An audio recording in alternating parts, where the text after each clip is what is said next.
아나운서 이혜원이었습니다. KBS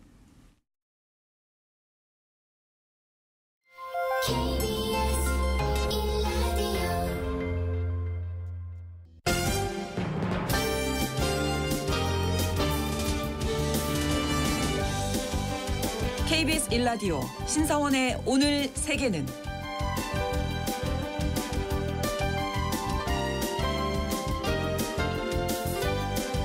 안녕하십니까. 아나운서 신성원입니다.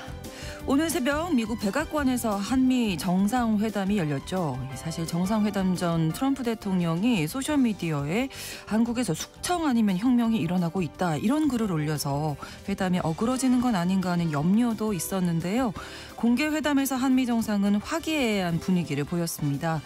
심지어 방명록 서명식에서는 트럼프 대통령이 이 대통령이 사용한 펜에 관심을 보여서 즉석에서 선물로 건네기도 했다고 하네요.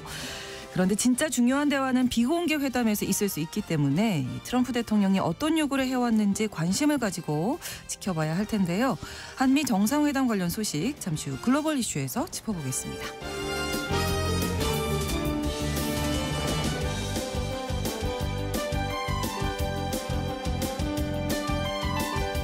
오늘 주목할 국제사회 뉴스는 헤드라인 뉴스와 키워드로 정리해드립니다. 통신원 취재 수첩 프랑스 소식 준비하고 있는데요. 프랑스에서 생수 파동이 벌어졌다고 합니다. 자연 그대로의 천연수라고 광고했던 유명 브랜드의 생수가 알고 보니 공업적인 정수 과정을 거친 걸로 알려진 건데요. 게다가 정부도 이 사실을 알면서 묵인했다는 게 드러나면서 파장은 커지고 있습니다. 자세한 내용 통신원 연결해서 전해드리겠습니다. 8월 26일 화요일 KBS 1라디오 신성원의 오늘 세계는 시작합니다.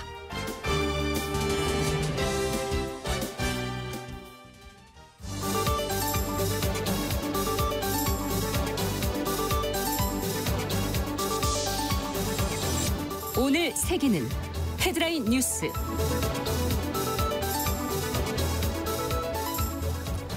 현지 시각으로 25일 미 백악관에서 한미 정상회담이 열렸습니다. 두 정상은 트럼프 대통령 집무실인 오벌 오피스에서 30분간 양자회담을 하고 이후 캐비넷룸으로 장소를 옮겨 오찬을 겸한 회담을 이어가는데요. 경제, 통상, 국방, 원자력 협력 등 다양한 일들을 논의했습니다.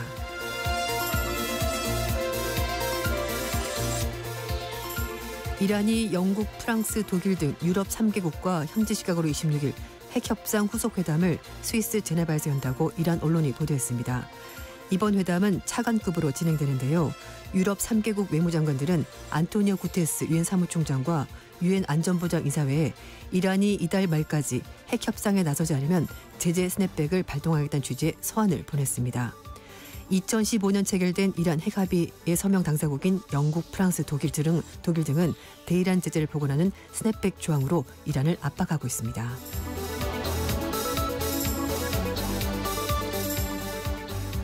젤렌스키 우크라이나 대통령이 미국과 우크라이나 정보 고위급 인사들이 이번 주 회동에 러시아와의 직접 협상 가능성을 논의할 예정이라고 밝혔습니다.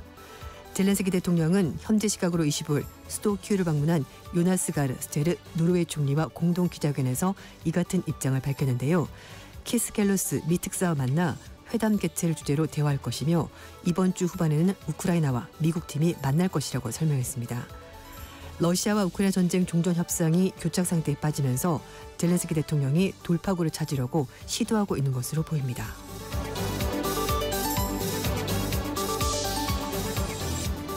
케빈 헤싯 백악관 국가경제위원회 위원장이 미국 정부가 최근 인텔 지분 10%를 취득한 것처럼 다른 기업으로도 지분 인수를 확대할 가능성이 높다고 밝혔습니다.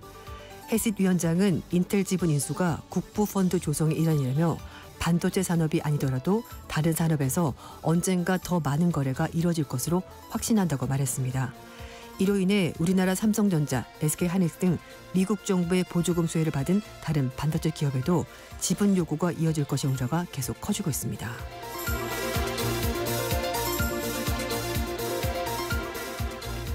미국과 일본이 관세 협상 타결 당시 합의했던 일본의 5,500억 달러 돈으로 763조 원의 대미 투자와 관련해서 문서를 만들기로 했습니다.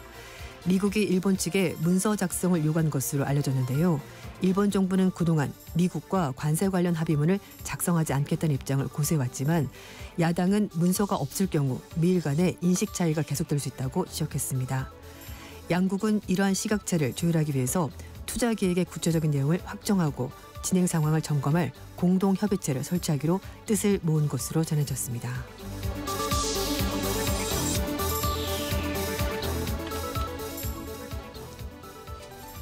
오늘의 헤드라인 뉴스 외신캐스터 조윤주 씨가 전해주셨습니다. 이번에는 키워드로 정리한 국제사회 소식 살펴봅니다. 첫 번째 키워드 시험대 위에선 두 정상입니다. 예, 네, 정상회담이 맞습니다. 열렸죠. 네. 그 트럼프 대통령이 이제 앞에도 말씀하셨습니다만 한미 회담 몇 시간 전에 자신의 SNS에 약간 폭탄 발언에 가까운 글을 올렸습니다. 예. 그래서 혹시라도 정상회담할 때 돌발 상황이 벌어지지 않겠나라는 우려가 있었는데요. 실제로는 회담이 우호적인 분위기에서 이루어진 것으로 이제 보도가 나오고 있는데요. 그래서 두 사람 모두 약간 시험대에 서 있는 그런 상황이었습니다. 미국의 워싱턴 포스트는 한미 정상회담 소식을 전하면서 트럼프 대통령이 소셜 미디어에 한국의 정치 여건을 비판했지만 회담에서는 긴장을 피했다라고 전했고요. 네. 트럼프 대통령이 SNS에 한국에서 무슨 일이 일어나고 있냐라고 말하면서 이제 뭐 숙청이나 혁명처럼 보인다라고 얘기를 했는데요. 네. 이제 그 2월달에 젤렌스키 우크라이나 대통령이 백악관에서 겪었던 여러 가지 수모, 뭐 좋지 않은 상황 이런 것들 때문에 혹시라도 이 대통령도 그럴 일이 있지 않을까라고 우려가 있었습니다만 다행히 잘 설명을 했고요. 그래서 이게 오해라고 결론이 났고 한국에 대해서 매우 따뜻하게 느낀다라고 트럼프 대통령이 말했습니다. 네. 워싱턴 포스트는 이 대통령이 회담 서두의 오벌 오피스 리모델링에 대해서 얘기를 하고 뭐 세계 평화를 위한 대통령의 노력 그리고 미국의 다우존스 산업지수가 최고치를 찍는 등 여러 가지 좀 들어서 기분 좋을 만한 그런 얘기를 하면서 트럼프 대통령의 찬사를 보냈고요. 거기에다가 북한과의 대화를 요청하면서 북한의 트럼프 월드를 지을 수 있게 해달라라고 농담하면서 분위기가 상당히 좋아졌습니다. 네. 아울러서 워싱턴 포스트는 트럼프와 한국의 새 대통령이 피살 위험에서 살아남은 등 여러 가지 공통된 경험을 가지고 있고 그래서 두 사람이 굉장히 친밀한 관계를 형성하는 좋은 기회가 된 것 같다라고 평가했습니다. 네. 그리고 이제 뭐 좀 회자가 되고 있긴 합니다만 그 포고문 서명식에서 이 대통령이 펜을 이제 하나 가지고 있었는데 네네. 그것 때문에 트럼프 대통령이 좀 이렇게 가지고 싶었던 것 같았습니다. 관심을 보이니. 네, 그래서 이제 뭐 가져가셔도 선물로, 좋다라고 예. 말했고요. 그랬더니 참 좋은 남자다라고 말하면서 좋은 한국의 대표다 이렇게 말했다고 합니다. 네. 그리고 이제 뭐 영국의 BBC도 마찬가지인데요. 사실 그 어떻게 되면은 좀 당혹스럽거나 좀 좋지 않은 상황이 벌어질 것을 우리가 예상을 했었는데 그렇죠. 이전 상황이 있었으니까 그런데 이 대통령이 굉장히 좀 매력을 발산했다. 굉장히 부드럽게 분위기를 잘 만들었는데 노련한 정치인이라서 그게 가능했던 것 같다라고 분석을 실었습니다. 네. 한편 블룸버그 통신에서는요. 트럼프 대통령과 이 대통령은 뭐 북한, 국가안보, 조선업 분야에서 긴밀한 협력을 위해서 낙관적인 입장을 서로 밝혔다라면서 뭐 좋은 분위기였다고 전했습니다. 네, 저희가 이렇게 웃으면서 얘기할 수 있어서 너무 네. 다행이고요. 잠시 후에 글로벌 이슈 시간에 이 이야기, 네. 회담 내용 또 자세히 짚어드리도록 하겠습니다. 자, 다음 키워드 피땀 눈물. 네, 이건 이제 우크라이나 얘긴데요. 예. 우크라이나 전쟁이 장기화되면서 휴전 협상도 지금 교착 상태에 빠졌거든요. 이런 가운데 발레리 잘루즈니 전 우크라이나 총사령관이 젤렌스키 우크라이나 대통령을 대체할 차기 대선 주자로 급 부상하고 있다고 영국 일간지 가디언지가 보도했습니다. 네. 올해 2월 달에 젤렌스키 대통령과 트럼프 대통령이 백악관 정상회담이 파국으로 끝나고 나서 JD 벤슨 부통령이 잘루즈니와 통화를 원했었다고 합니다. 네. 당시 벤스 부통령이 다양한 외교 채널을 동원해서 잘루즈니와 연락을 시도했었는데요. 그런데 우크라이나 대통령 비서실장과 잘루즈니가 얘기를 하고 나서 전화를 받지 않는 것으로 결론이 났다고 합니다. 이 가디언지는 벤스 부통령이 잘루즈니와 통화를 하고 싶었던 것이 미국 입장에서 이제 약간 골칫거리가 돼버린 젤렌스키 대통령을 대체할 인물을 찾았던 것 아니냐라는 그런 해석이 나온다고 하는데요. 네. 잘루즈니가 2022년 그 전쟁이 시작되면서 군 총사령관으로 전설을 이끌었던 인물이라고 합니다. 전쟁 초반에 젤렌스키 대통령이 이제 해외를 돌면서 국제사회로부터 지지를 호소했었고요. 네. 잘루즈니가 이제 국내에서 우크라이나에서 군사 전략을 지휘하면서 전쟁 장기화까지 이제 맡아가면서 얘기를 했었는데 이게 전쟁이 점점 길어지다 보니까 처음에는 합이 잘 맞았는데 두 사람 사이에 균열이 발생하는 겁니다. 네, 네. 친구 사이도 너무 시간을 많이 보내면 약간 마찰이 생기는 것과 마찬가지고요. 네, 네. 결국 젤렌스키 대통령이 작년 2월 달에 잘루즈니를 군사령관에서 해임했고요. 영국 주재 우크라이나 대사로 발령을 내버린 겁니다. 네. 그래서 우크라이나 국무대사에서는 사실 전쟁 영웅이었는데 너무 인기가 많다 보니까 젤렌스키 대통령이 약간 위기감을 느껴서 밖으로 쫓아낸 것 아니냐라는 그런 뒷말이 있었다고 합니다. 네. 실제로 여론조사에서도요. 잘루즈니가 젤렌스키의 가장 강력한 경쟁자라고 하는데 특히 지금은 전쟁 중이고 이 사람이 군 총사령관이니까 훨씬 더 리더십이 있다라고 보는 그런 경향이 있는 것으로 보입니다. 어쨌든 이런 여러 가지 상황 속에서도 잘루즈니가 굉장히 신중한 행보를 보이면서 네. 정적 야망을 전혀 드러나고 있지 않다고 하는데요. 어쨌든 우크라이나 국내에서 많은 사람들이 잘루즈니를 차기 대통령으로 약간 염두에 두고 있고 그렇다 보니까 이런 여러 가지 정치적 압박도 같이 가해진다는 얘기가 나오고 있습니다. 뭐 지금 당장 대선을 치를 수는 없습니다. 그렇죠. 전쟁 중이니까요. 네. 하지만 어쨌든 지금 살얼음판을 걷고 있는 젤렌스키와 트럼프 대통령 관계도 약간 회복되긴 했습니다만 전쟁이 장기화되면서 우크라이나 국내에서도 사실 피로감이 높아졌고요. 그리고 젤렌스키 대통령이 작년 5월 달에 임기가 끝났습니다만 지금은 전쟁 중이라서 그대로 유지를 하고 있는 건데 거기에다가 뭐 여러 가지 뭐 반포 기간 단속 이런 거 추진하다가 국민들로부터 항의도 받았기 때문에 좀 입지가 많이 약해졌다는 얘기가 나오고 있습니다. 그래서 잘루즈니가 출사표를 던지는 것은 시간 문제다라는 얘기가 나오고 있는데요. 네. 조국을 위해서 피땀 눈물을 바칠 수 있는 인물이다라는 평가가 나오고 있습니다. 네. 분위기가 이게 전쟁이 길어지다 보니까 맞아요. 이렇게 또 달라지고 있습니다. 그렇습니다. 예. 자, 세 번째 키워드가 니가 가라 우크라이나, 니가 가라 하와이가 아니라 우크라이나. 네. 네. 물론 이건 이제 이탈리아 부총리가 한 말인데요. 아, 예. 영화를 보지는 않았겠습니다만 굉장히 그런 뉘앙스로 얘기를 한 겁니다. 마테오 살비니 이탈리아 부총리가 우크라이나 안전보장군 파견을 주도하고 있는 엠마누엘 마크롱 프랑스 대통령에 대해서 굉장히 모욕적인 발언을 한 겁니다. 프랑스 일간지 르몽드지 보도에 따르면 살비니 부총리가 지난 20일 날 밀라노를 방문한 자리에서 네. 안전보장군 우크라이나 파병 문제에 대해서 마크롱 대통령이 얘기를 꺼냈는데요. 그랬더니 살비니 부총리가 마크롱 대통령에게 원하면 당신이 직접 가라. 헬멧 쓰고 방탄조끼 입고 총 들고 당신이 우크라이나 가라. 이렇게 말을 한 겁니다. 그렇군요. 네, 그래서 진짜 말 그대로 네가 가라 우크라이나 이렇게 된 건데요. 네. 살비니 부총리는 이탈리아 뭐 사투리로 네. 마크롱 대통령에게 트램에나 매달려라 뭐 이렇게 공격했다고 하는데요. 이게 프랑스어로 이제 굳이 번역을 하자면 네. 꺼져버려라, 뭐 알아서 해라, 약간 좀 비하적인 그런 발언이라고 르몽드지가 보도를 했습니다. 네. 프랑스 외무부는 그 바로 다음 날 주 프랑스 이탈리아 대사를 불러서 살비니 부총리 발언을 강력히 항의했다고 하는데요. 근데 살비니 부총리가 지난 3월 달에도 마크롱 대통령에게 제정신이 아닌 사람이다라고 막말을 한 적이 있었다고 합니다. 살비니 부총리도 이제 네. 말이 조금 네. 강하게 맞습니다. 나오는데 극우 성향이고 친러 성향이라면서요. 네, 맞습니다. 이탈리아 연립정부 내 극우 성향 정당인 동맹당 대표인데요. 동맹당은 유럽연합에 대해서 굉장히 비판적인 입장을 가지고 있고 네. 국가주의, 반이민 정책을 강조하고 특히 이 살비니 부총리가 친러 성향입니다. 실제로 2014년에 러시아 모스크바 붉은 광장에서 푸틴 러시아 대통령의 초상이 그려진 티셔츠를 입고 사진을 찍은 적도 있다고 하고요. 네. 2019년에 푸틴 대통령은 현재 지구상에서 가장 훌륭한 정치인이다라면서 극찬했었습니다. 사실 이제 러시아를 대안적 강국으로 보는 시각이 일부 극우 정치인 사이에서 물론 존재하고 있고요. 그리고 러시아와 관계를 강화하는 것이 유럽연합과 미국 중심의 질서에 반하는 것이기 때문에 극우 정당들은 이런 주장을 한다고 합니다. 2022년에 전쟁이 시작되고 나서 푸틴 대통령에 대해서 발언이 좀 조심스러워지긴 했습니다만 그렇다고 성향이 달라진 건 아니었습니다. 네. 르몽드지는요. 이번 살비니 부총리 발언이 프랑스와 관계 회복 중인 조르자 멜로니 총리를 굉장히 당혹스럽게 만들었다라고 지적을 했는데요. 네.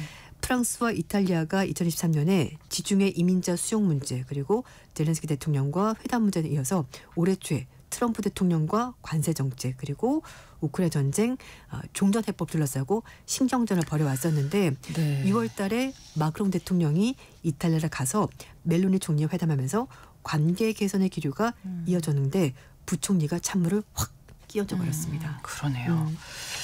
다음 키워드 유비무환. 네. 네. 세계 최대 반도체 위탁 생산 업체입니다. 대만의 TSMC가 네. 연내 양산을 추진하고 있는 이나노 생산 라인에서 중국 제조 장비 사용을 배제한다고 일본 언론들이 보도했습니다. 그러니까 이건 이제 미국이 문제를 삼는 거니까 미리미리 준비를 하는 그렇죠. 겁니다. 예. 네. 미국에서 중국산 장치에 대한 규제가 강화될 전망이어서 앞으로 생산에서 혹시 뭔가 지장이 생기거나 차질이 생기는 것을 미리 막으려는 조치로 보인다고 신문이 해석을 했습니다. TSMC는 대만 북부 신주에서 이나노 공정 제품 양산을 이미 시작을 했고요. 네. 대만 남부 카오슝 그리고 미국 애리조나주에서도 이나노 제품을 만들 예정이라고 합니다. 지금까지 중국 반도체 장비 회사인 중웨이반도체와 중국기업 산업체인 미국의 메슨 테크놀로지 장비를 사용을 해왔는데 네. 이미 양산 중인 3나노 생산 라인에서도 1년 전쯤부터 중국산 장비 제외를 검토를 했었다고 합니다. 그래서 이제 이나노는 이제 완전히 빼기를 결정을 한 건데 네. TSMC가 반도체 제조 장비뿐만 아니라 중국산 소재 이용도 줄이기 위해서 조사를 진행을 하고 있다고 합니다. 네. TSMC가 중국 제조 장비를 배제하는 것은 미국에서 규제가 강화될 가능성이 높기 때문이라고 하는데요. 그렇죠. 네, 작년에 미국에서 반도체 지원법 따라서 미국 공장을 지금 지었는데 중국산 장비 사용하지 못하도록 하는 법안이 발의돼서 미리미리 준비를 하는 거라고 보시면 되겠습니다. 네, 미국 이런 움직임 보이고 있다 보니까 네. 지금 TSMC가 움직이고 있는 거고 대만 정부도 경계심을 나타내고 네, 있죠. 맞습니다. 특히 이제 미국 정부가 보조금 대가로 TSMC 같은 반도체 기업의 지분을 뭐 가져가겠다라는 얘기를 지금 하고 있거든요. 네, 그랬더니 네. 대만 정부도 상세한 내용을 확인해 봐야 되겠다면서 신중한 태도를 보였습니다. 그렇지만 혹시라도 미국 정부의 발언이 사실로 드러난다면은 미국 정부도 대만의 투자심의위원회 심의를 받아야 된다라면서 똑같이 해주겠다라면서 경계감을 드러냈습니다. 네. 대만 경제부 장관은 미국 정부가 TSMC 지분을 보유한다는 소식이 미국과 관세 협상 의제에 포함됐는지 취재진으로부터 질문을 받았는데요. 협상팀에서는 이런 얘기 전혀 들은 바가 없다라고 선을 확실히 그었고요. 또 TSMC가 민간 기업이지 국영 기업은 아니지 않냐라면서 불만을 표시했습니다. TSMC의 주요 주주인 국가개발기금과 논의해서 미국 측이 언급하고 있는 지분 참여 의미를 종합적으로 파악해 보겠다라면서 입장을 밝혔는데요.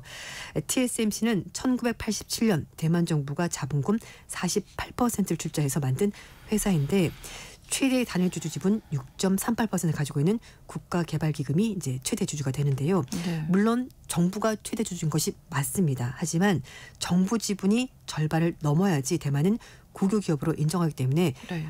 정확히 말씀드리는 게 민간 기업이 맞습니다. 거고요. 그래서 네. 다만 국가 기관 산업이만큼 대만 정부도 TSMC에 상당한 영향력을 행사하고 있고 굉장히 중요하게 생각을 하고 있는데요.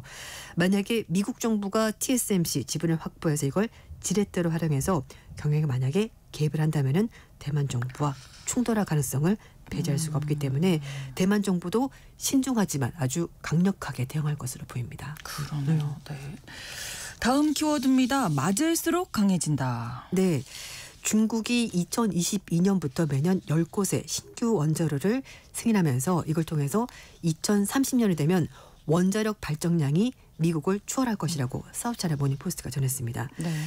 국제 원자력 기구에 따르면 중국에서 운영 중인 원자로 57개로 이제 미국이 가지고 있는 94개보다는 물론 지금은 적습니다. 그렇지만 미국이 지금 건설 중인 원전은 거의 없는 상황이고 네. 중국은 29개 짓고 있는데요. 이런 식으로 계속 가다 보면은 발전량이 중국이 미국보다 많아지게 될 거라는 겁니다. 네. 이 트럼프 대통령이 중국의 원전 굴기를 꺾기 위해서 각종 제재를 단행했습니다만 그렇죠. 중국의 원전 발전 속도는 전혀 영향이 없는데 그러니까 맞으면 맞을수록 중국이 점점 강해지고 있는 건데 예. 트럼프 일개 정부 시절인 2019년에 미국 정부가 중국 국유 원전 기업인 중국광허그룹과 자회사 3곳을 블랙리스트에 올렸고요. 또 이들 업체와 부품과 기술 수출하는 것도 금지하면서 본격적인 제재를 가했지만 아무런 소용이 없었던 겁니다. 그러니까요. 네. 미국의 제재가 오히려 네. 이 중국의 어떤 원전 산업을 발전시켰다 뭐 이런 해석도 있더라고요. 네, 맞습니다. 네. 미국의 제재가 중국의 자급저족 체계를 더욱더 강하게 만들었고 결국은 중국의 원전 산업이 발전하게 된 거고요. 특히 장비 대부분을 중국이 국산화하는 동기를 바로 미국이 제공해 준 셈이 된 겁니다. 네. 2018년에 일본 정부가 우리 정부 상대로 해서 반도체 소재 장비 수출 규제를 한 적 있었거든요. 기억하시죠? 예, 그래서 예, 우리나라가 맞아요. 이걸 다 국산하면서 더 좋아지게 된 건데 많은 나라가 원전 발전 용량을 3배에서 4배로 늘리고 있고 그래서 중국에서 벌어진 일을 전 세계가 주목하고 있다고 전문가들이 얘기를 하고 있는 건데요. 중국의 원전협회 관계자는요. 지난 30년, 40년간 급속한 발전 덕분에 중국은 전체 공급망을 잘 구축했고 또 전체 장비의 90%를 중국 국산으로 대체했다고 강조했습니다. 업계 수요를 충당하는 데 필요한 숙련된 인력도 잘 양성이 됐다라면서 결국 미국이 중국의 원전 산업을 억누르려고 여러 가지 조치를 취했지만 네. 그 억누르는 것을 다 뚫고 중국이 그걸 극복하고서 오히려 국산화를 하면요 훨씬 더 발전하게 된 겁니다. 네, 스스로 자립할 수 맞아요. 있게 오히려 환경을 도와준 셈이 만들어줬다. 됐습니다. 이런 게 보이는군요. 자, 다음 키워드입니다. 바닷속에 잠긴 진실. 네, 그 일제 강점기에 조선인 노동자 136명이 사망하는 사건이 있었는데요. 예. 조세이 해저 탄광에서 발생한 사건인데 거기에 희생됐던 사람들로 보이는 유골이 발견이 됐습니다. 일본 시민단체인 조세이 탄광 수몰 사고 역사의 세계는 모임, 뭐 세계라고 이제 줄여서 부르는데요. 네. 이 단체에서 25일 오후 2시쯤 혼슈 서부에 있는 야마구치현 조세이 탄광 사고 현장에서 수중 조사를 진행했고요. 사람의 대퇴부뼈로 추정되는 물건을 이제 수습을 하게 된 겁니다. 유골을 한 한국 잠수사는요. 근처에서 3명 정도의 장화가 떨어져 있는 것을 발견했고 4사람 정도의 유골도 확인할 수 있었다라고 밝혔습니다. 네. 이 단체는 작년 9월 달에 조세이 탄광에서 수중 조사를 시작을 했었고요. 지금까지 유골을 찾지 못하다가 최근에 발견하게 된 건데 이 대한불교 관음종 사무국장이 입장을 밝혔는데 이 관음종에서 지난 30년 동안 일본에 흩어져 있는 일본 강점기 조선 희생자 유골 환곡 사업을 벌이고 있어서 이제 관계자가 얘기를 한 건데요. 정말 사막에서 바늘 찾기만큼 어려운 일인데 유골이 나서 깜짝 놀랐다라고 밝혔습니다. 그렇군요. 네, 이 조세이 탄광 참사는 1942년 2월 3일에 야마구치현 우베시 해안에서 약 1km 떨어져 있는 해저 지하 갱도에서 발생한 사건인데요. 네. 갱도 누수로 시작된 수몰 사고로 해저 탄광에 바닷물이 들어오면서 조선인 136명, 일본인 47명에서 총 183명이 사망했는데요. 지금 사고가 발생한 지 80년이 지났습니다만 아직까지도 정확한 희생자 수 그리고 진상규명은 되지 않고 있는데 일본 정부가 매몰 위치가 분명하지 않다라면서 계속 이제 발표만 하고 있고요. 네. 안전성도 확보되지 않다면서 정부 차원 조사를 하지 못하면서 이렇게 민간단체가 시민들 모으면서 유해 발굴 작업을 지금까지 벌이고 있습니다. 네. 헤드라인 뉴스와 키워드 외신캐스터 조윤주 씨와 함께했습니다. 고맙습니다. 네, 감사합니다. 신성원의 오늘 세계는 1부 마무리하겠습니다. 11시 30분부터 일부 지역에서는 해당 지역 방송 보내드립니다. 아론 네빌과 린다 론스테트가 함께 부른 Don't Know Much 듣겠습니다.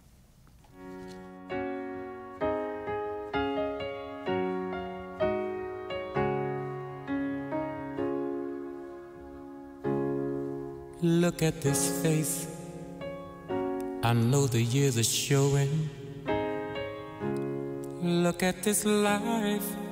I still don't know where it's going. I don't know much, but I know I love you. And that may be all I need to know.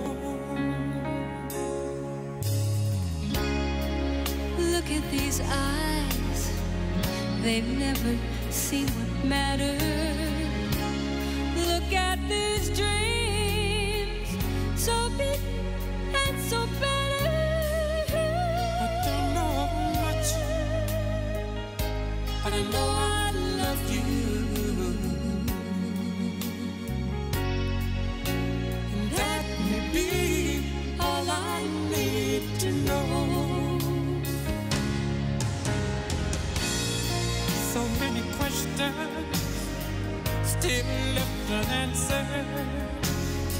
So much I've never broken through. And when I feel you near me, sometimes I see so clearly the only truth I've ever known is me and you.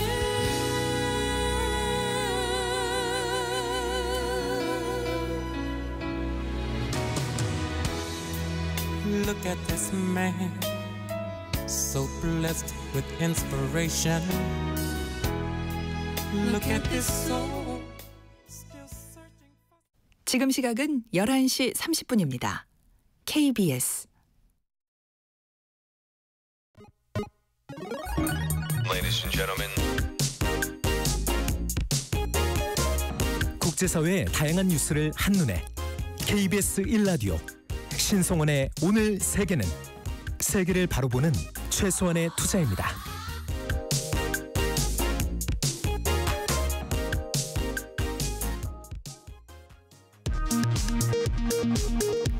이 시각 라디오 정보센터 뉴스입니다. 이재명 대통령과 도널드 트럼프 미국 대통령의 첫 정상회담이 우리 시간 오늘 새벽 미국 워싱턴에서 열렸습니다. 이 대통령은 한반도 평화의 세기를 내달라며 김정은 위원장을 만나달라고 제안했고 트럼프 대통령은 가능하면 올해 만나겠다며 의지를 밝혔습니다. 이번 정상회담에서 이재명 대통령과 트럼프 대통령은 조선업을 중심으로 양국 경제 협력을 강화하자는 데 의견을 모았습니다. 대통령실은 농축산물 추가 개방 요구, 주한미군 감축 문제 등은 거론되지 않았다고 설명했습니다. 이재명 대통령은 미국 워싱턴 전략국제문제연구소 CSIS 연설에서 한국은 한반도 안보에 보다 주도적인 역할을 해나갈 것이라며 국방비를 증액해 첨단 과학기술과 자산을 도입하겠다고 밝혔습니다. 한미 정상회담을 계기로 열린 한미 비즈니스 라운드 테이블 행사에서 한미 양국 기업들이 조선 원자력, 항공, 과천연가스, 핵심 광물 등 5개 분야에서 총 11건의 계약과 양해각서 MOU를 체결했습니다. 국민의힘 새 당대표로 재선 장동혁 의원이 선출됐습니다. 장 대표는 당선 소감을 통해 모든 우파와 연대해 이재명 정부를 끌어내리는 데 모든 것을 바칠 것이라고 말했습니다. 내란 특검팀이 내란 가담 의혹과 관련해 안성식 전 해양경찰청 기획조정관 주거지와 해양경찰청 등에 대한 압수수색에 나섰습니다. 김건희 특검팀은 통일교 정치자금 수수 의혹과 관련해 내일 권성동 국민의힘 의원을 소환 조사합니다. 지금까지 라디오 정보센터 뉴스 정원나였습니다.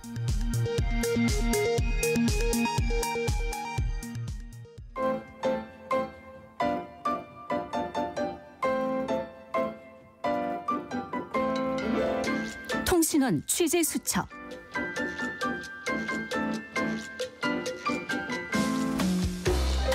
통신원 취재 수첩입니다. 오늘은 프랑스 파리 김선영 통신원 만나보겠습니다. 안녕하세요. 네, 안녕하세요. 네, 프랑스에서 요즘 생수 파동 얘기가 연일 나온다고요. 어떤 사건인지 먼저 좀 정리해 주시죠. 네, 한마디로 말씀드리면 천연세의 배신입니다. 네. 세계적인 식품기업 네슬레가 프랑스에서 판매하는 주요 생수 브랜드들인 페리에, 미텔, 콩프렉스, 에빠가 문제가 됐습니다. EU 유럽연합 규정에 따르면 천연 미네랄 워터는 지하에서 올라온 물을 거의 손대지 않고 병에 담아야 하는데요. 네. 그런데 네슬레가 실제로는 자외선 조사, 초미색 필터, 활성탄 정화 같은 인위적인 처리 과정을 거친 게 드러났습니다. 문제는 이 과정을 공식적으로 밝히지 않고 자연 그대로라고 광고하면서 매년 수십억 유로를 벌어왔다는 점입니다. 네. 건강에 즉각적인 위험은 없다고 하지만 소비자 입장에서는 신뢰가 무너진 거죠. 현지 언론에서는 이를 두고 워터게이트라고 부르면서 큰 파장을 일으키고 있습니다. 사실 네슬레 우리도 알고 있을 정도로 세계적인 브랜드잖아요. 프랑스 안에서 네. 논란이 크겠는데요.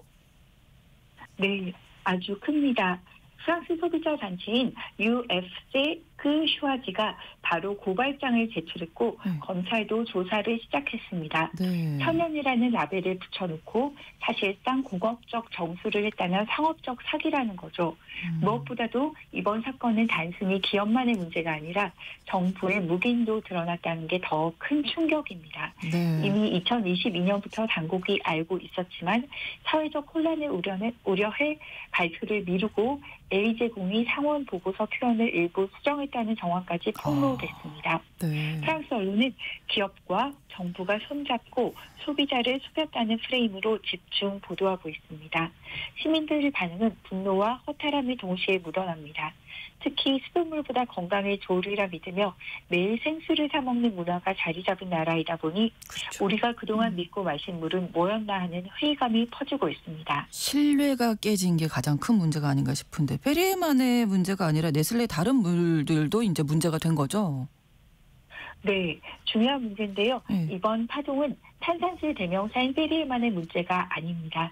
네슬레가 프랑스에서 판매하는 거의 모든 주력 생수 브랜드들인데 여기에는 심장에 좋다고 알려진 리텔, 다이어트에 도움이 된다고 알려진 콩트렉스, 칼슘 부족에 좋다고 하는 에빠가 불법 정수 과정 연루된 것으로 조사되었다고 합니다. 네. 네슬레 측은 건강에 해로운 물은 아니며 안정성은 보장된다. 다만 규정상 허용되지 않는 과정을 거쳤을 뿐이라고 항변하고 있습니다. 하지만 소비자 입장에서는 천연이라는 명칭 자체가 무너진 것이 핵심입니다. 그렇죠. 현재 네슬레는 이미지 회복을 위해 대대적인 할인 판매를 하고 있습니다. 대형 마트에서는 페리와 리텔이 30-40% 저렴하게 풀리고 있는데요.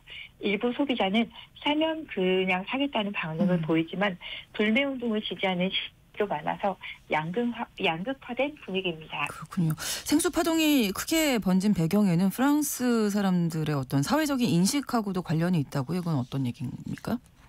네, 정리를 하자면 요즘 프랑스의 가장 큰 화두는 단연 기후 위기와 물 관리 문제인 듯합니다. 네. 올여름 프랑스 남부는 40도 가까운 폭염이 이어졌고 몇몇 지역은 물 사용 제한까지 걸려 있습니다. 농가들은 가축 사료와 물 부족으로 큰 어려움을 겪고 있고 남동부와 코르시카 섬에서는 대형 산불이 연달아 발생했습니다. 이런 상황에서 이번 네슬레 생수 파동이 겹치면서 시민들의 불만이 커진 것입니다. 단순히 생수에 손을 댔냐 안 댔냐의 문제가 아니라 물이라는 공공자원을 누가 관리하고 또 얼마나 투명하게 관리하느냐가 사회 전체의 신뢰 문제로 번진 거죠. 맞습니다. 프랑스 언론도 이를 두고 기업의 신뢰만 무너진 게 아니라 정부의 책임도 도마 위에 올랐다고 분석합니다. 네. 결국 2025년 여름 프랑스의 키워드는 물입니다. 기후변화로 물이 점점 귀해지고 동시에 생수산업과 정치권의 책임 문제가 맞물리면서 프랑스 사회가 새로운 전환점을 맞고 있다는 목소리가 커지고 있습니다. 네, 소비자들이 어떤 이야기를 하고 있는지 정말 진심으로 귀를 기울여야 할 때가 아닌가 싶고요. 한 가지 소식을 더 준비하셨는데 프랑스가 관광객에게 불친절한 나라 1위로 뽑혔군요. 네. 사실 국제 여론조사에서 매년 비슷한 결과가 나오는데요. 이유는 두 가지 정도 정리됩니다. 네. 첫째, 프랑스인의 직설적이고 짧은 화법이 외국인 관광객에게는 냉정하거나 싸늘하게 들린다는 점. 둘째, 문화적 예의 차이 때문입니다. 네. 프랑스에서는 대화 시작 전에 반드시 봉슈 같은 인사를 건네야 할 예의인데요. 네. 관광객이 이 과정을 생략하고 영어로 바로 물어보면 현지인들은 무례하다고 느끼고 불친절하게 대응하는 경우가 많습니다. 네. 프랑스인 입장에서는 굳이 친절을 가장할 필요 없이 효율적으로 대화할 뿐이라고 여기지만 관광객은 불친절하다고 느끼는 거죠. 그래서 현지에서는 우리 문제가 아니라 관광객이 프랑스식 문화를 몰라서 생긴 오해라는 반응도 꽤 많습니다. 네. 또 레스토랑이나 상점에서는 서비스업에서 손님은 왕이라는 우리나라 문화와 전혀 다른 이곳은 모두가 평등하다는 생각이 있어서 직원들과 가불관계가 아니라 서로 나란한 관계라는 점이 큰 차이므로 여행 오실 때 참고하시면 스트레스 없는 여행이 되실 거라 생각됩니다. 알겠습니다. 오늘 소식 고맙습니다. 네, 고맙습니다. 네, 프랑스 파리에서 김선영 통신원이었습니다.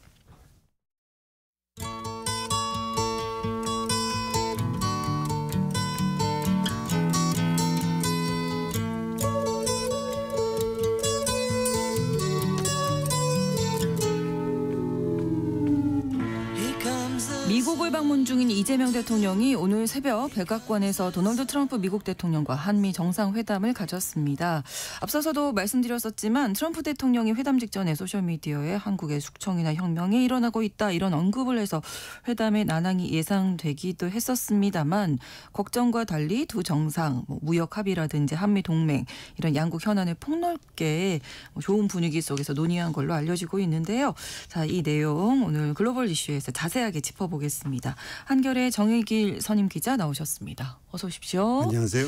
자, 오늘 한미 정상회담 어떻게 진행됐는지 먼저 좀 설명 부탁드리겠습니다. 네, 정상회담은 예정되기로는 현지 시간으로 낮 12시, 한국 시간으로 오늘 새벽이죠. 네. 오늘 새벽 1시에 이 대통령이 백악관에 도착해서 15분 동안 트럼프 대통령의 영접을 받는 행사를 하고 12시 15분부터 45분까지 30분 동안 양자 정상회담을 갖고 네. 그리고 나서 12시 45분부터 참모들도 참가하는 실무 오참을 겸한 비공개 회담을 갖는다 이렇게 돼 있습니다. 네. 공식 양자 회담이 이제 30분 동안 하는 건데 네. 그야말로 백악관에서 양자 회담이라는 명칭을 썼습니다. 근데 이게 정상들이 공개된 자리에서 모두 발언을 하고 기자들의 질문을 받고 네. 이렇게 30분 동안 진행되는 거예요. 네. 이건 회담이라기보다는 사실상 네. 일종의 이벤트 행사, 공개 행사 같은 거죠. 그렇죠. 이거 트럼프의 그 악명 높은 돌발성 발언이나 네. 양국 현안이 아닌 기자들이 엉뚱한 질문을 던질 수도 있죠. 예. 갈 가능성이 농후했습니다. 예, 예. 지난 2월 말 볼로디미르 젤렌스키 우크라이나 대통령, 지난 5월에 시리를 라마포사 남아공 대통령이 만났다가 예. 여기서 당한 거죠. 그러니까 뭐 모욕 주고 예. 남아공 너네 뭐 백인 농부를 죽이지 않았냐 뭐 이런 네, 엉뚱한 네. 얘기하고 네. 그리고 또 지난 7월에 필리핀 마르코스 대통령이 회담할 때는 기자들이 미국 기자들이 전혀 다른 질문들을 계속 국내 정치 상황을 던지고 트럼프 대통령은 필리핀 기자 질문 하나 받았는데 필리핀 조롱하는 말도 하고 이렇게 해갖고서 전적이 있었기 때문에 또 우리도 이런지 그렇죠. 않을까. 그런데 결과적으로 이제 이번 회담은 그런 일 없이 잘 끝났습니다. 네네. 회담이 예상보다 길게 진행해서 2시간 20분 동안 진행됐고 네. 회담은 미국 측 요청으로 한 30분 늦게 시작됐습니다. 그래서 12시 한 밤 40분부터 오후 1시 36분까지 약 54분간 이른바 양자회담이 공개적인 양자회담이 진행됐고 네. 또 그다음에 비공개로 전환해서 KBN 룸에서 확대 회담을 가졌습니다. 그래서 모두 한 2시간 20분 동안 회담이 진행됐다고 합니다. 네. 예상보다는 한 20분 이상 더 초과된 겁니다. 회담 뒤 공식 발표나 기자회견은 없었습니다. 네. 이 때문에 회담 뒤 현안에 대한 양국의 조율과 논의는 계속될 것으로 보입니다. 네. 근데 그 얘기는 좀 짚어주셔야 될 것 같아요. 네. 뭐 트럼프 대통령이 한국에서 뭐 숙청이나 뭐 혁명 이런 얘기가 나와서 제가 어저께 밤에 야근을 하다가 11시쯤이다 이걸 보고서 놀라셨죠? 트럼프 계정이 해킹된 것이 아니나 이런 생각까지 했었어요. 오히려, 전에. 근데 이제 좀 생각해 보니까 이럴 수도 있겠다. 이제 트럼프 특유의 그걸로 봐서 한 2시간 전에 회담 앞서기 한 2시간 전에 자기의 소셜 미디어에 한국에서 무엇이 일어나고 있나 숙청 혹은 혁명 같다. 우리는 그런 것을 용납할 수 없고 한국에서 사업을 할 수 없다. 나는 백악관에서 오늘 새로운 대통령을 만난다. 이 문제에 대한 여러분의 관심에 감사한다. 이런 말을 올렸어요. 그래서 깜짝 놀랐습니다. 그래서 그 이후에 열린 행정명령 서명식에서 자기 트럼프 대통령의 개인 별도 행사죠. 그렇죠.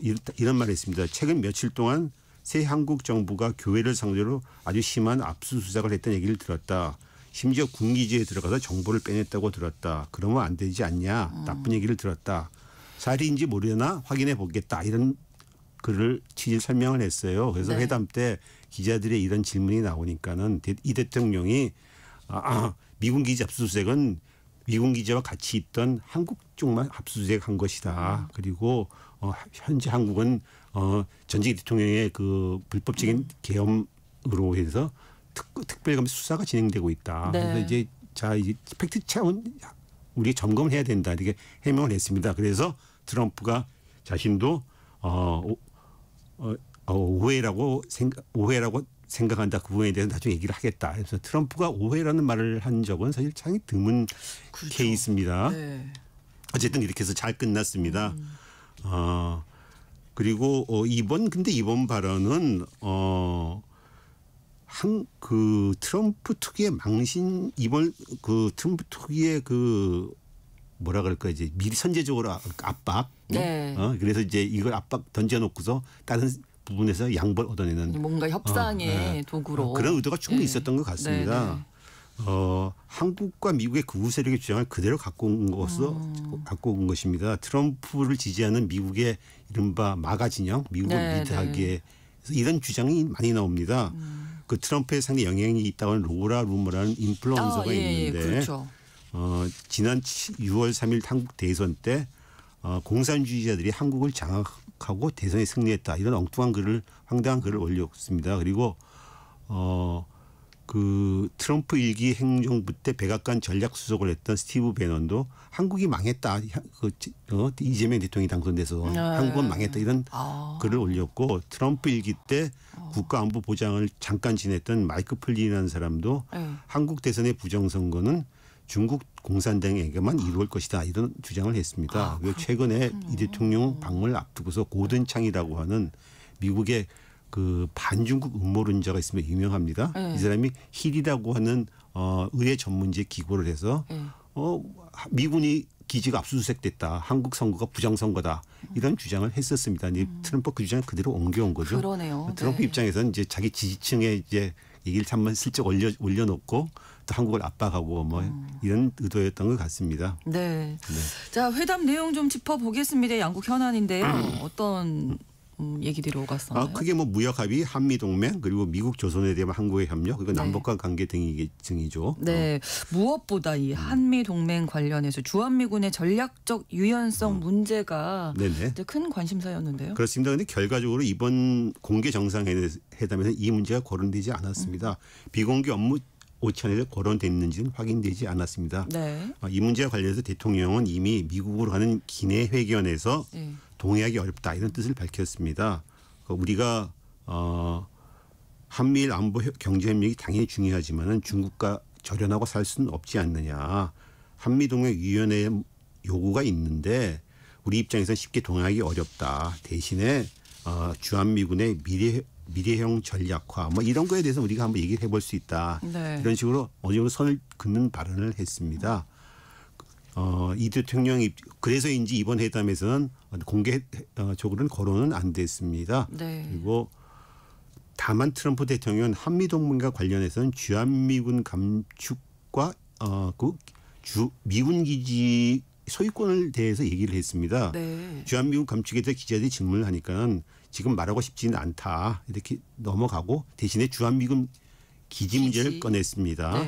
우리가 한국에 아주 큰 기지를 갖고 있는데 땅 소유권을 우리가 좀 갖고 싶다 이런 말을 했습니다. 우리가 기지를 건설하는데 엄청난 돈을 썼다. 그거 소유권을 원한다.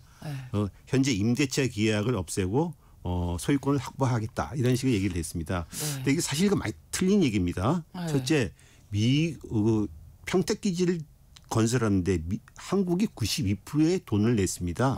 사실상 한국이 다 건설해 준 겁니다. 8% 했다는 얘기는 자기네가 직접 필요한 이제 물론 소프트웨어 같은 것만 집어넣은 것뿐이고요.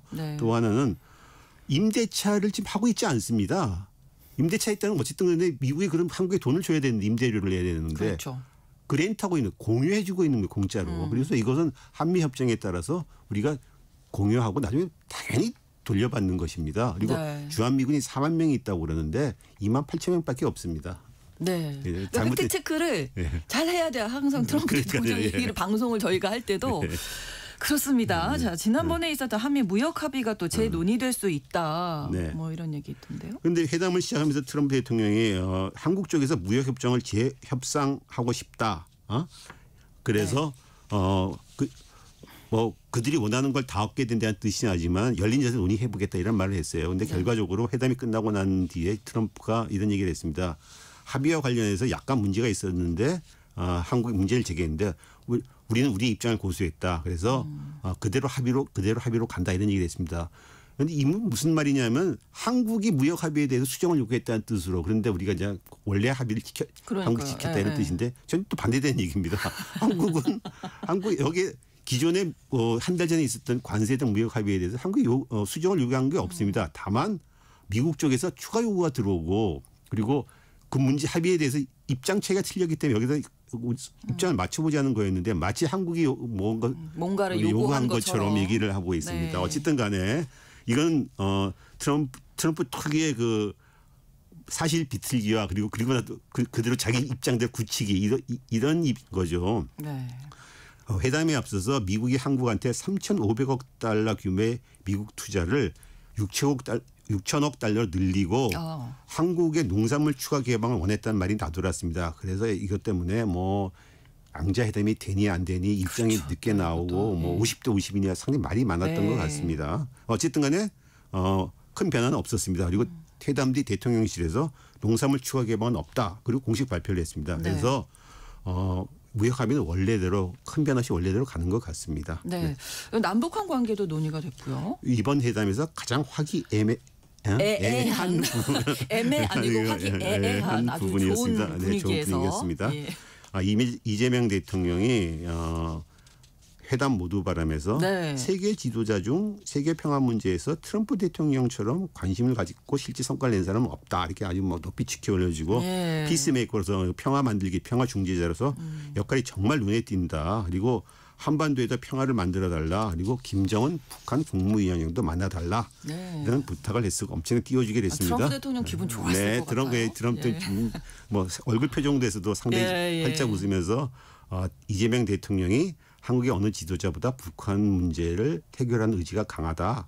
자기가 한국 대통령을 많이 만나봤는데 이재명 대통령이 상당히 이 접근 방식이 훨씬 낫다고 생각한다. 북한 문제에 있어서. 그래서 우리가 같이 노력하면은 진전이 있을 것이다. 이런 말을 했습니다. 그러니까 이 대통령이 또 이 문제를 풀 수 있는 유일한 인물은 트럼프 대통령님이시다. 그리고 대통령께서 피스메이커가 되시면 저는 페이스메이커. 저는 이 명언이라고 생각합니다. 평화는 트럼프 대통령이 만드시고 제가 그걸 도와주는 조력자가 되겠다. 조력자가 되는 이런 얘기를 한 거죠. 그러니까는 트럼프 대통령이 김정은과 올해 꼭 만나고 싶다 이런 얘기를 했습니다. 회담에서 오는 10월 경주에서 열리는 아시아 태평양 경제협체 정상회담에 트럼프가 참석할 수 있다는 뜻을 밝혔고 여기서 그럼 김정은 국무위원들 초청해서 같이 만나는 걸 추진해보자. 이런 식으로 얘기가 됐습니다. 네. 분위기가 좋았어요. 좋았습니다. 이 부분에 대해서. 그래서 아마 이번 회담에서 가장 이 얘기가 많이 논의된 것 같습니다. 남북관계 문제가. 트럼프 대통령이 워낙 김정은 국무위원장 만나고 싶어하고 이걸 만나게 되면 자기가 전 세계 다시 한번 엄청난 그 평화 피스메이커로 들 수 있다고 생각하니까는 이거 실제로 일기 때 그걸 해서 엄청나게 주목을 받았죠. 맞습니다. 다른 관심사가 그 미국 조선업에 대한 우리나라의 지원 협력인데요. 여기에서 이제 마스가 요즘에 얘기 많이 나오고 있는 미국 조선업을 다시 위대하게가 또 언급이 된 거죠. 미국이 절실하게 원하고 있는 분야죠. 그렇죠. 트럼프 대통령이 조선소 선박 건조에 대해 많은 얘기를 나눌 것이다. 미국의 조선업이 상당히 폐쇄됐기에 한국에서 구매해야 한다. 그리고 솔직히 자기네들 조선업이 쇠락했으면 인정하고 한국과 협력을 통해서 조선업을 부흥시키는 계기가 되길 바란다. 이렇게 말을 했습니다. 그리고 질의응답에서 기자들과의 질의응답에서 마스가 프로젝트에 관해서 시간이 걸릴 것이다. 그리고 미국 조선업을 아주 매우 위대하게 만들 것이다. 그 문구 그대로 갖고 와서 얘기를 했습니다.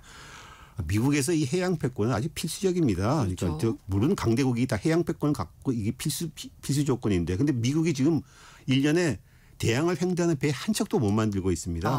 한국에서 당연히 이 문제 한국이 경쟁이 있으니까 미국을 도와줄 수 있고, 한국이 미국한테 어쩌면 갑이 될 수 있는 좋은 어떤 도구가 될 수 있죠. 한국의 조선업도 팔아먹을 수 있고, 다만 우리가 돈 되고 비용까지 돈 되고 노동력까지 되는 이런 식의 협상은 하지 말아야겠죠. 이제 그 진행 중인 걸로 알고 있습니다. 그렇습니다. 한일 관계 또 중국과에 대한 그런 관계도 얘기도 나왔죠. 트럼프 대통령이 한일 관계가 껄끄러운 부분이 있는 것 같다. 그리고 위안부 문제가 과거에 해결이 됐다고 생각했는데 그렇지 않더라. 그래서 한국과 일본을 다시 화해시키고 싶다 얘기했습니다. 이재명 대통령이 오는 길에 일본에 들려가지고 그 이시바 총리를 만나서 잘 문제를 해결하고 왔다. 네. 한일간 앞날이 봤다. 이렇게 받아 넘겼습니다. 네. 트럼프 대통령이 특히 갑자기 중국에 대해서 얘기를 했습니다. 네. 시진핑 주석과 최근에 대화를 가졌고 조만간 방중을 할 수 있을 것 같다. 그리고 이 대통령에서 같이 가겠냐? 같이 가면 우리가 비행기 한 비행기 타니까 열려서 저력해서 네. 그 뭐냐 오존층 파괴도 막을 수 있겠다 이런 농담도 있습니다. 당연히 대통령은 같이 가면 좋겠다고 받았죠. 왜 트럼프가 중국 얘기를 꺼냈는가? 중국 문제에서 한국의 역할을 갖다가 간접적으로 이제 해주길 바라는 거겠죠. 주문한 거죠. 네. 생각보다는 최근 트럼프가 중국의 유화적 발언을 계속 이어가고 있습니다. 네. 이번 회담에서도 한국에게 중국 관련한 요구가 무리한 요구를 한 것 같지는 않습니다. 네, 어느 정도 좀 네. 한국이 네. 중국과의 관계에 있어서 역할을 좀 해주길 바라는 그런 소망을 얘기했다 뭐 이런 생각이 들고요. 자, 한미 정상회담 이렇게 생각보다는 잘 끝난 것 같은데요. 끝났습니다. 예, 전체적인 총평을 좀 회담 마치고 나서 트럼프가 이 대통령에게 위대한 지지자다, 완전한 미국의 지원을 받을 것이다 이런 말을 회담 도중에 했다고 네. 회담이 끝나고 나서 대통령실에서 발표를 했습니다. 미국 언론들도 우려했던 긴장을 피했고 우호적 분위기에서 진행됐다고 모두가 다 평가하고 있습니다. 네. 이번 회담은 양국 정상의 상견례 의미가 있습니다. 회담 일정이 급히 잡혔고 양쪽의 공식 의견도 없었습니다. 그래서 네. 앞으로 이제 더 계속 양국이 현안에 대해서 놓고 조율하고 진행돼 나가야겠죠. 그렇죠. 애초 현지에서는 정상회담 일정이 가능하냐 이런 50대 50다 이런 얘기가 나왔습니다. 예. 그리고 특히 트럼프가 앞서 말했던 숙청이나 혁명 발언을 해갖고서요. 이게 뭐가 회담이 깨지는 것이 아니냐 이렇게까지 나왔는데 결과적으로 아주 잘 끝났습니다. 네, 그리고 트럼프의 최근 트럼프의 정상회담 가장 우호적인 분위기에서 진행됐습니다. 돌발 발언 같은 것도 없었고. 네. 예. 그리고 뭐 트럼프 대통령이 한국의 그 수행원들한테 일일이 다 사인해주고 무슨 뭐 선물도 주고 그랬다고 합니다. 네.